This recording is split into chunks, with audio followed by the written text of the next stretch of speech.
Tiga. Bismillahirrahmanirrahim. Assalamualaikum warahmatullahi wabarakatuh.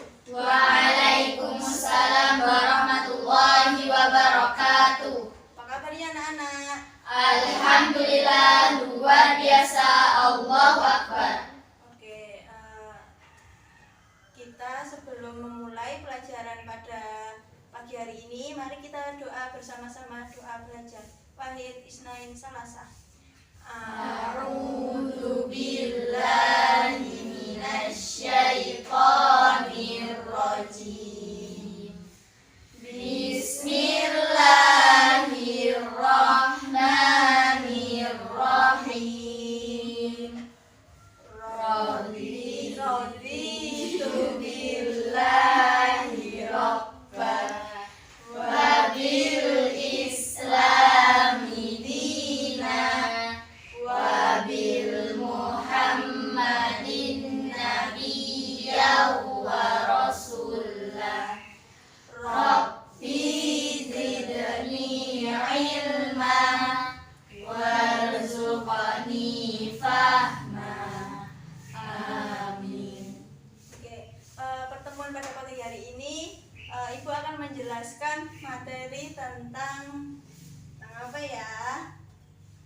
Bismillahirrahmanirrahim. Tentang pernikahan dalam Islam. Kelihatan nggak anak-anak? Kelihatan. Yang Mbak Zahra kelihatan? Kelihatan. Oke. Ini materi tentang pernikahan dalam Islam. Sudah ada gambarnya. Anak-anak sudah ada yang tahu apa sih pengertian pernikahan dalam Islam itu? Ada yang tahu? Mungkin Mbak Zahra ada yang tahu? Tahu nggak pengertiannya dalam Islam itu? Pernikahan dalam Islam itu pengertiannya? Apa ya?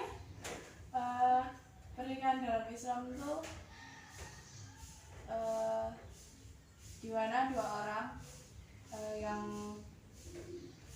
istilahnya lawan jenis itu melakukan janji terhadap Allah untuk melaksanakan semua kewajiban sebagai suami istri sesuai dengan syariat Islam. Masya Allah, oke. Jadi yuk kita bareng-bareng belajar apa sih pengertian dari pernikahan dalam Islam itu. Kita simak bareng-bareng ya. Nih, pernikahan dalam Islam itu mencakup, di sini ada 5.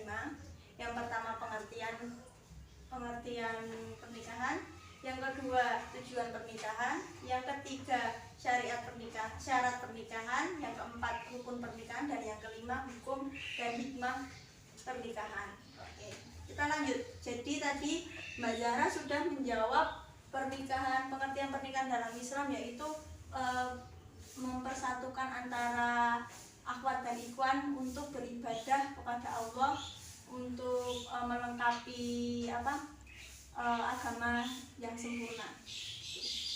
Sebenarnya ini definisi pernikahan dalam Islam itu ada umum dan khusus. Nah, jadi yang umum itu artinya pernikahan itu berasal dari bahasa Arab, yaitu dengan kata an-nikah yang memiliki beberapa makna. Menurut bahasa, kata menikah berarti berkumpul, bersatu, dan berhubungan. Ya, benar. Jadi tadi yang dijawab sama Mbak Zahra itu juga benar, dan ini pengertian secara umumnya. Pengertian secara umumnya yaitu penyatuan dua insan, pria dan wanita, diharapkan menjadi wadah dan sarana mendapatkan pahala dan ridhonya. Ya, jadi jawabannya Mbak Zahra jadi juga benar. Dan ini definisi pernikahan dalam Islam menurut ulama. Jadi menurut ulama ada 5: Imam Maliki, Imam Hanafi, Imam Syafi'i, dan Imam Hambali. Nah, menurutnya para ulama ini berbeda-beda. Sekarang kita belajar dulu tentang menurut Imam Maliki, yaitu sebuah akad yang menjadikan hubungan seksual seseorang perempuan yang bukan mahramnya, bukan budak dan majusi, menjadi halal dan sihat.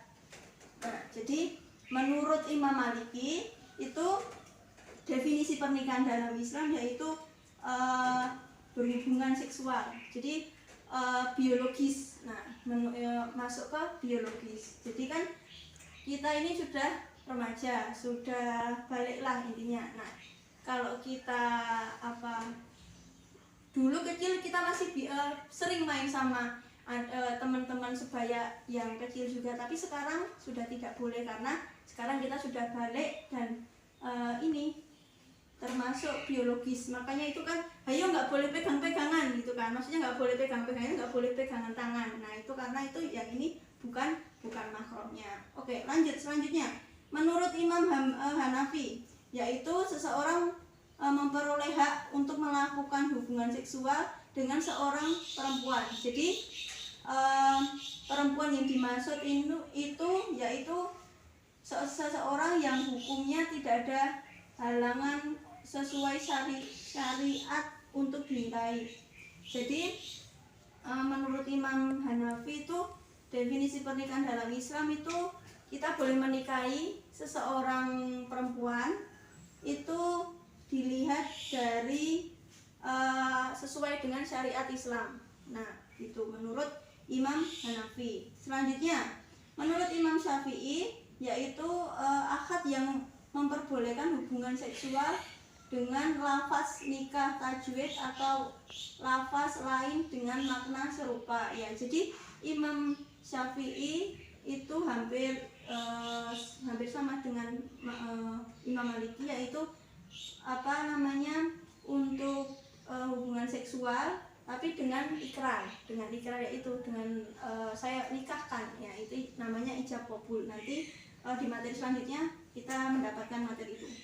Selanjutnya yaitu menurut Imam Hambali yaitu proses terjadinya akad perkawinan nantinya akan memperoleh suatu pengakuan dalam lafaz nikah ataupun kata yang memiliki sinonim. Nah, jadi itu menyempurnakan. Jadi setelah kita sudah sah, nah ini menurut Imam Hambali yaitu pengakuan suatu dalam lafaz. Yang pengakuan dalam lafaz itu termasuk yaitu kalian ijab qabul. Nah, seperti itu. Lanjut. Nah, tujuan pernikahan menurut Mbak Fanda apa? Tujuan pernikahan yaitu untuk beribadah kepada Allah Subhanahu wa taala. Oke, ya. Itu yang secara umum, ya. Jadi pada prinsipnya syariat Islam itu tidak membenarkan prinsip lain. Jadi inti menikah karena ajaran Islam menurut keseimbangannya tatanan hidup, kepentingan dunia dan akhirat, ya benar tadi. Jadi tujuan menikah itu untuk beribadah kepada Allah, ya. Jadi kalau besok kalian sudah mantap untuk menikah, nah itu sudah bukan main-main lagi, karena menikah itu untuk beribadah, bukan hanya nikah sudah langsung itu, bukan, karena pernikahan itu panjang banget masanya itu panjang banget, dan itu untuk di dunia dan untuk di akhirat. Oke, ini ada beberapa tujuan, ada 5 tujuan untuk mendapatkan anak keturunan yang sah bagi melanjutkan generasi yang akan datang, ya. Jadi tujuan umumnya untuk menikah yaitu untuk meneruskan generasi. Nah, generasi yang gimana? Ya generasi yang Islami, itu generasi yang meneruskan Islam itu. Terus yang kedua, mendapatkan ketenangan dalam hidup bersama suami istri, yaitu itu. Jadi ketika kalian sudah menikah, ya udah kalian sudah bisa berkumpul, terus saling cerita, saling berbagi ilmu, ya saling itu. Nah, itu sudah merupakan tujuan juga. Jadi itu juga sudah mendapatkan pahala. Terus selanjutnya, untuk mendapatkan keluarga bahagia yang penuh ketenangan hidup dengan rasa kasih sayang. Nah, jika kalian sudah menikah kelak besok, kalian akan memiliki rasa kasih sayang antar suami istri, ya. Jadi itulah juga mendapatkan pahala juga. Selanjutnya keinginan untuk melanjutkan keturunan merupakan naluri atau dari garizah umat manusia, bahkan juga garizah bagi makhluk hidup yang diciptakan Allah, serta menjamin kelangsungan hidup umat manusia dapat saja ditempuh melalui jalur perkawinan. Ya, jadi benar ini tadi, ini mencakup semuanya. Jadi itu tujuan menikah ya untuk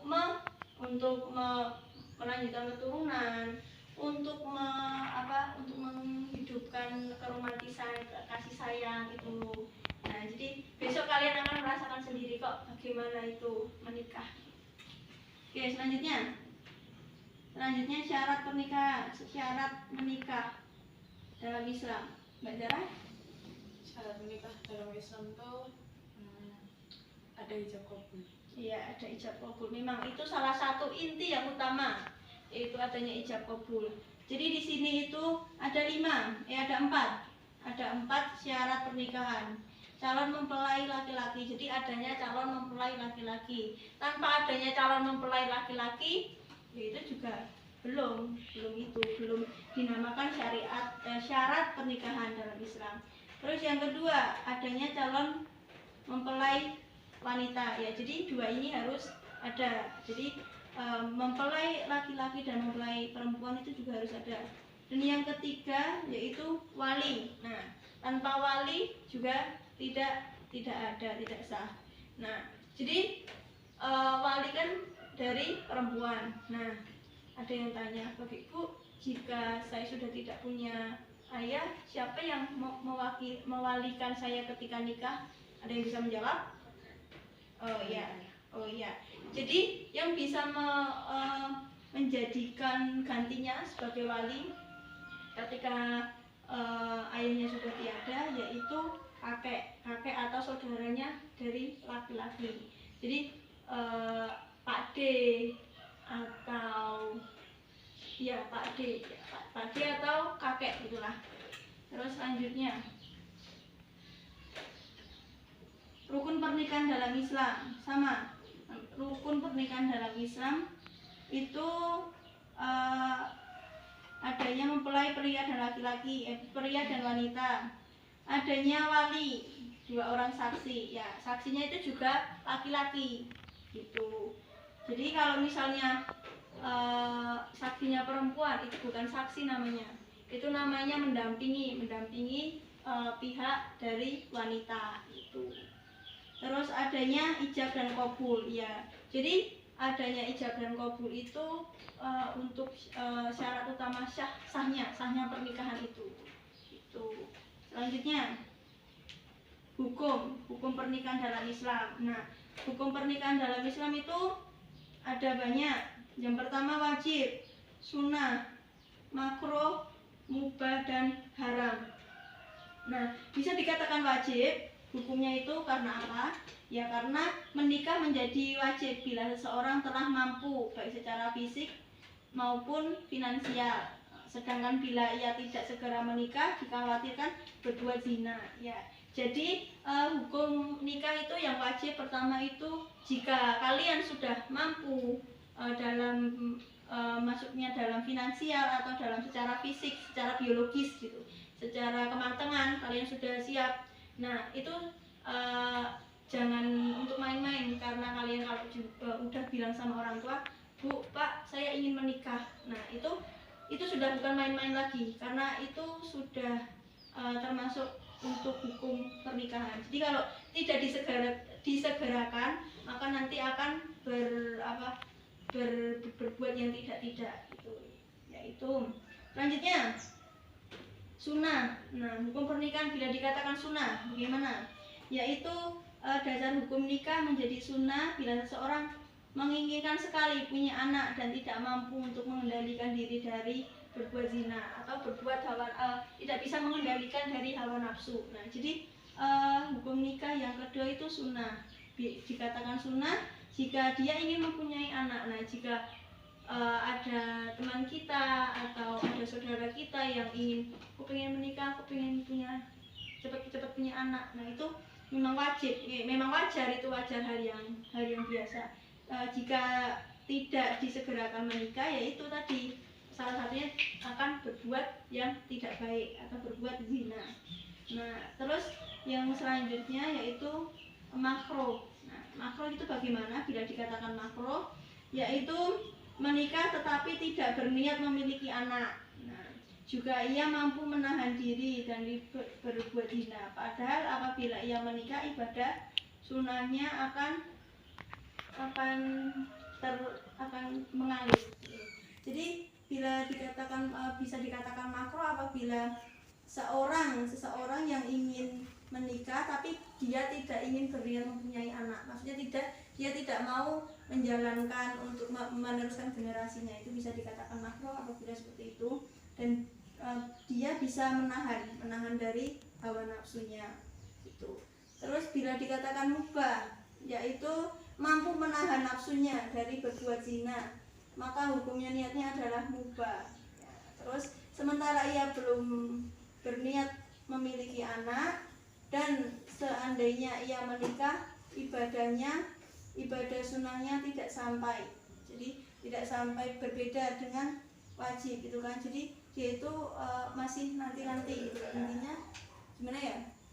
Kayak masih nantilah menikah, belum kepikiran, belum masih ingin senang-senang, maksudnya masih ingin cari uang, masih ingin sekolah, masih ingin ini. Nah, itu bisa jadi dikatakan seperti itu. Selanjutnya haram, dikatakan haram terakhir bagaimana menikah justru akan merugikan istrinya karena dia tidak mampu memberi nafkah lahir dan batin.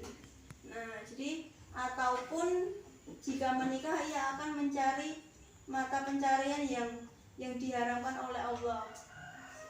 Padahal sebenarnya ia sudah berniat menikah ya dan mampu untuk menahan dari hawa nafsu. Nah, jika dikatakan haram apabila itu yang dari suaminya dia merugikan istrinya, dia tidak mau untuk memberi nafkah. Nah, itu sudah dalam Islam juga sudah tidak boleh, apalagi tidak memberi nafkah selama 3 bulan. Ada yang tahu hukumnya apa? Mbak Zara, Mbak Kanda, Mbak Aulia, Mbak Tanti, Mbak Maya, Mbak Nabisa, Mbak Nanda, Mbak Upi, Mbak Wulan. Nah, jadi kalau untuk dalam Islam itu kalau tidak memberi nafkah selama 3 bulan itu dianggap gimana ya? Kurang afdol gitulah, karena menikah itu sudah tanggung jawabnya laki-laki, sudah tanggung jawabnya suami untuk memberi nafkah kepada keluarganya atau kepada istrinya. Selanjutnya yang terakhir yaitu hikmah pernikahan. Hikmah pernikahan yaitu ada 5. Yang pertama, menikah meninggalkan hasrat dan martabat manusia. Yang kedua, menikah adalah cara untuk melanjutkan keturunan. Yang ketiga, menikah menjadikan harkat dan martabat manusia yang menjalankan menjadi lebih mulia dan terhormat. Selanjutnya, menikah memuliakan kaum wanita. Yang terakhir, menikah akan mewujudkan kecintaan kepada Allah Subhanahu wa taala. Nah, jadi hikmah pernikahan dalam Islam itu banyak sebenarnya, tapi ini yang lebih utama yaitu menikah akan mewujudkan kecintaannya kepada Allah Subhanahu wa taala. Nah, jadi itu. Selanjutnya sudah selesai. Mungkin ada yang ditanyakan anak-anak? Tidak. Paham? Paham. Oke. Ibu akan mengasihkan soal materi yang berkaitan dengan tadi pernikahan dalam Islam tadi. Ini soalnya soal pretest mandiri, nanti dikerjakan dalam waktu 10 menit. Ini soalnya hanya 5 saja, dikerjakan secara individu ya. Nanti jika sudah dikumpulkan ibu nilai, besok akan ibu kasih hasilnya, ibu akan bagikan. Oke, sekarang dikerjakan terlebih dahulu.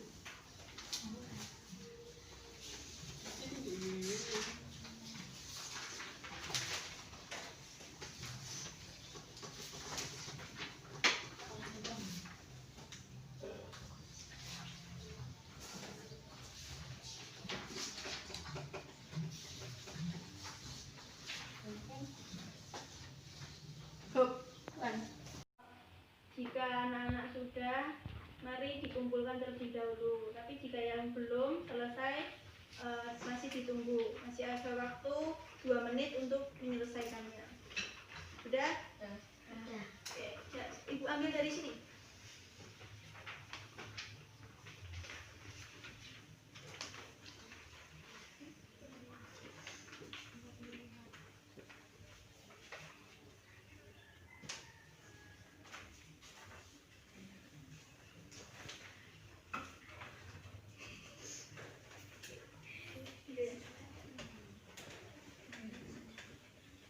Mungkin ini hasilnya Ibu akan kasih besok untuk pertemuan berikutnya.